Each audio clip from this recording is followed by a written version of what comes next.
Kamera 360 derajat. Insta360.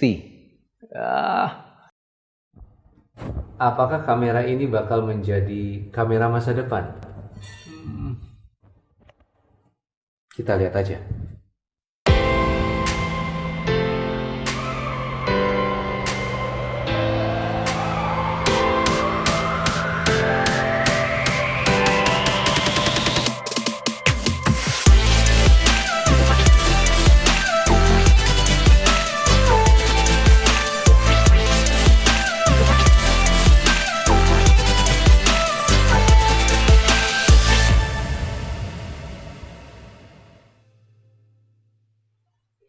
Ya, kali ini kita akan membawa satu acara yang agak sedikit berbeda dari sebelumnya. Kita akan mereview satu alat dan tentunya saya akan mencoba mereview bukan hanya sekedar alatnya tapi juga kemungkinan-kemungkinan yang ada di sekitar alat tersebut. Dan untuk diketahui, acara ini tidak disponsori atau disupport oleh brand apapun. Oleh karena itu akan saya coba untuk membawakannya seobjektif mungkin supaya berguna bagi semuanya. Oh ya, bersama saya Novian Sanjaya. Sampai lupa.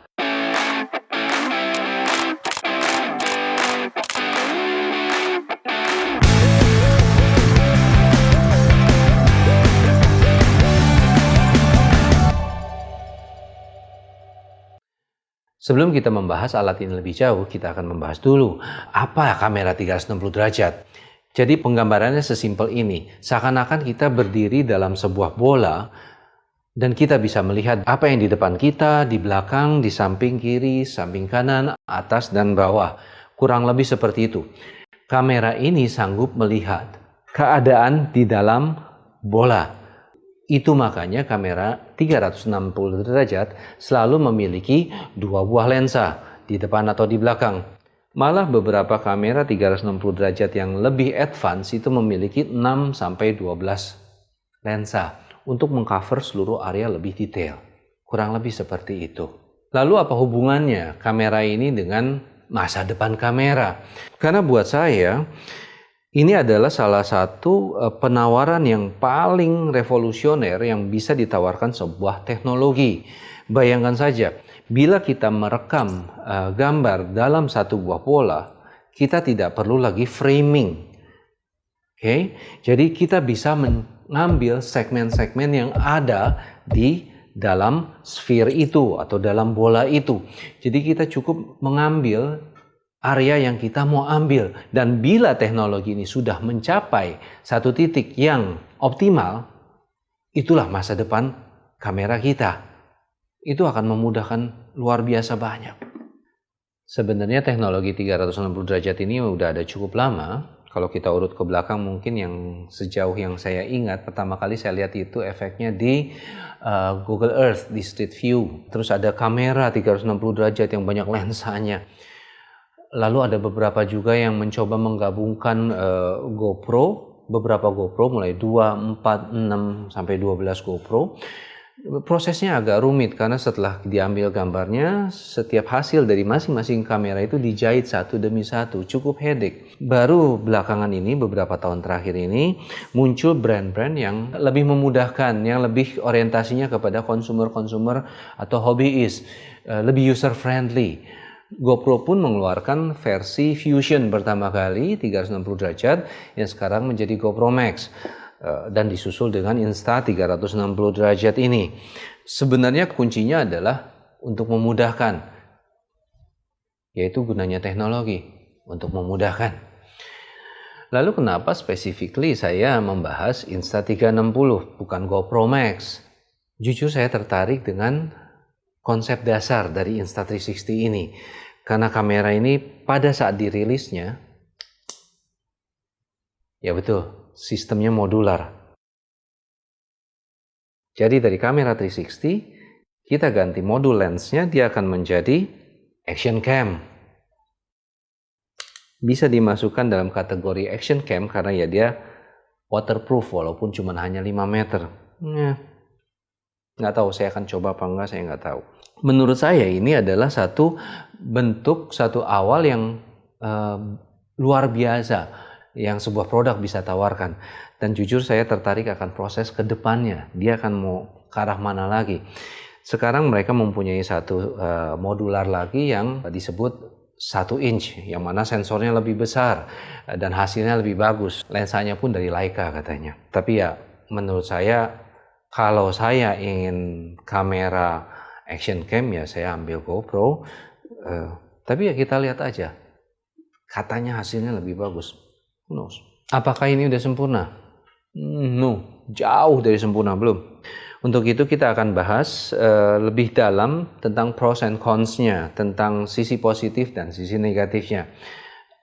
Apakah kamera ini worth to buy atau enggak? Kita lihat aja. Bila kalian merasa channel ini berguna, please like, subscribe, and share. Gratis kok.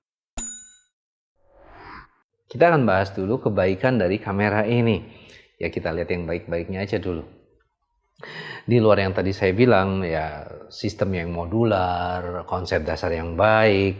Hal berikutnya yang saya paling suka dari produk ini adalah produk yang future oriented. Nggak banyak produsen-produsen yang future oriented. This one is. Kebaikan berikutnya adalah ease of use. Dalam artian kita nggak susah-susah lagi berpikir, sisanya bakal dilakukan di editing software. Yang berikutnya, kamera ini mempunyai stabilizing firmware yang luar biasa. Jadi, gambarnya goyang-goyang pun luar biasa, gambarnya tetap relatif stabil. Amazing. Bukan hal yang luar biasa jenius, simply karena dia memiliki bagian gambar yang sangat luas, jadi sangat mudah untuk menstabilkan gambar, tapi tetap aja impactful. Dan yang terakhir adalah kekuatan dari editing software yang di-provide oleh Insta1 ini. Tidak banyak produsen yang mulai memasukkan unsur-unsur AI dalam editing software mereka.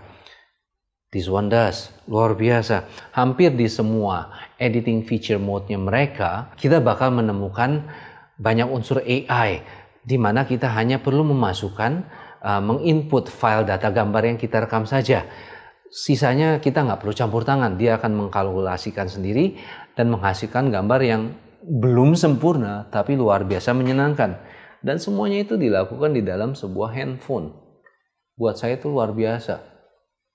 Mungkin buat kalian yang muda-muda biasa kali ya. Buat saya luar biasa. Berikutnya, welcome to the dark side. Ya, kita bakal bahas sisi buruknya. Jangan yang bagus-bagusnya aja. Impresi pertama kali minggu lalu ketika saya mau mengambil ini, nomor satu adalah harganya menurut saya terlalu mahal. Di pasaran harganya sekitar 7 juta something paketnya. Ya untuk produk seperti ini harusnya sekitar 6 jutaan menurut saya. Mungkin saya terlalu pelit. Hal kedua yang merupakan kekurangannya adalah pada saat saya terima barang ini, yang saya rasakan adalah dia terasa lebih berat dan lebih besar dibanding action camera yang lain. Ini kalau kita bandingkan dengan GoPro, dia jelas-jelas terlihat lebih besar, sedikit lebih tebal, lebih lebar, dan lebih bulky. Yang berikutnya, hasil dari kelebihan dari produk ini sendiri. Rancang bangunnya yang modular membuat kamera ini agak sedikit ringkih. Kenapa? Karena kamera ini sudah masuk ke area action cam, di mana kekuatan dan ketahanan itu menjadi satu penentu utama dalam setiap action cam. Dan ini saya rasa tidak akan sanggup bertanding dengan kekuatan dan ketahanan daripada GoPro ya. Ini sangat-sangat ringkih menurut saya. Pemasangan yang ribet. Karena perlu housing lagi. Kenapa perlu housing lagi? Karena housing ini diperlukan untuk ditempelkan ke invisible stick, itu namanya, kalau bahasa Indonesia namanya tongsis. Okay. Emang agak sedikit ribet. Yang berikutnya udah pasti gampang rusak adalah lensa. Setelah 4 hari saya pakai, lensa saya salah satunya sudah sedikit baret karena waktu saya memakai itu agak kesenggol. Memang itu salah saya, tapi ya karena ini udah masuk area action cam, itu harusnya bisa dihindari. Nanti nggak berapa lama lagi saya harus mengganti modul lensanya. Ya, lumayan mahal. Kelemahan berikutnya yang paling besar buat saya adalah output resolusinya. cuman 1080. Di atas kertas untuk 360 dia bilang 5,7K. Nggak salah. Tapi pada saat kita ambil fragmen atau segmen yang kita sukai, outputnya hanya 1080. Di awal saya bilang keuntungannya adalah ease of use. Iya, ada betulnya juga, tapi ada salahnya juga. Kenapa? Karena pada saat pertama kali saya mengkonek dengan software yang saya download di Android saya, itu sampai 8 kali nggak konek-konek, gagal melulu. Sampai akhirnya saya harus mematikan modem atau router wifi saya di rumah untuk mengkoneksi dua alat ini. Ya betul, setelah itu dia langsung connect. Tapi saya harus nyalain lagi, jadi agak sedikit repot. Somehow wifi modul di dalam unit kamera ini kayaknya kurang begitu bagus. Mungkin, saya nggak gitu ngerti. Tapi once sudah berhasil, setiap kali kita connect itu pasti lancar. Mudah-mudahan. Berikutnya adalah, ya sekali lagi, ini adalah awal dari satu fase dalam produk teknologi. Jadi ya, kedepannya kayak apa, kita hanya bisa berharap-harap cemas. Ya walaupun sampai sekarang, Instaone telah membuktikan bahwa mereka terus develop. Terbukti dari apps mereka yang terus diupdate hampir tiap bulan atau berapa minggu mereka udah update. So far so good. Pertanyaan berikutnya, apakah kamera ini cocok untuk pemula? Ya balik lagi, untuk awal saya bilang kalau untuk kemudahan pemakaian GoPro ini jauh lebih mudah dibanding Insta360. It's plug and play, it's not. Tapi bagaimanapun juga kamera ini menawarkan sisi fun yang jauh lebih banyak dibandingkan kamera action cam biasa. Jadi susah ngomongnya. Kalau dibilang apakah gampang? Iya, buat saya jujur sangat gampang karena butuh waktu 4-6 jam untuk menguasai kamera ini. Saya udah bisa langsung syuting, langsung ngedit. Tapi karena saya sudah biasa syuting dan sudah biasa ngedit sendiri. Kalau buat pemula saya rasa agak sedikit sulit untuk memulainya karena agak sedikit complicated dibandingkan dengan action cam biasa. Tapi ada satu hal yang kita perlu hargai dari produk ini. Produk ini menawarkan satu bentuk kebudayaan baru dalam hal belajar mengambil gambar. Kemudahan teknologi 360 derajat itu membuat kita mungkin untuk mengambil gambar tanpa harus pusing belajar framing. Okay? Seakan mereka memindahkan kepusingan itu ke dalam apps atau ke dalam software yang perlu kita belajari lebih lanjut. Tapi sekali kita mulai menguasainya itu cukup menyenangkan. Kebudayaan baru yang saya maksud itu adalah dulu awalnya kita belajar mengambil gambar, ya mengambil gambar dengan kamera yang benar, teknis yang benar. Dengan kamera ini kita tidak perlu belajar banyak, malah kita starting point-nya ada di apps. Jadi kita belajar dulu apps-nya, baru nanti apps itu akan mengajari kita cara mengambil gambar yang diperlukan supaya bisa diedit oleh AI. Jadi dalam apps mereka itu udah ada tutorial how to take the picture. Semuanya jadi kebalik. Ya, tapi saya harus hargai mereka bersusah payah untuk mengeducate customer dengan cara dan budaya yang baru. Luar biasa. So, jadi gimana dong? Apa kamera ini worth to buy atau layak untuk dibeli? Jawabannya ya. Kenapa? Karena value yang ditawarkan oleh produk ini masih melebihi daripada nilai uang yang kita keluarkan. Teknologi yang menurut saya luar biasa tinggi dimasukkan dalam hal segini kecil. Menurut saya itu kemampuan yang luar biasa. Ya, saya tentu saja berharap value-nya makin lama makin bertambah. Mulai dari rancang bangun yang lebih kuat, resolusi yang lebih baik. Dua hal itu yang saya paling pentingkan. But all in all, produk ini adalah produk yang penuh dengan fun. Itu menurut saya. Mudah-mudahan video ini cukup membantu, terutama buat yang masih ragu mengambil keputusan mau beli apa enggak. Ya, itu sejujur-jujurnya pendapat saya tentang kamera ini. Ya, setelah sekarang hampir 2 minggu saya memiliki ini, masih luar biasa menyenangkan. Saya nggak tahu, mungkin nggak lama lagi saya bakal bosen atau malah tambah intuit, saya nggak tahu. Oke, carpe diem.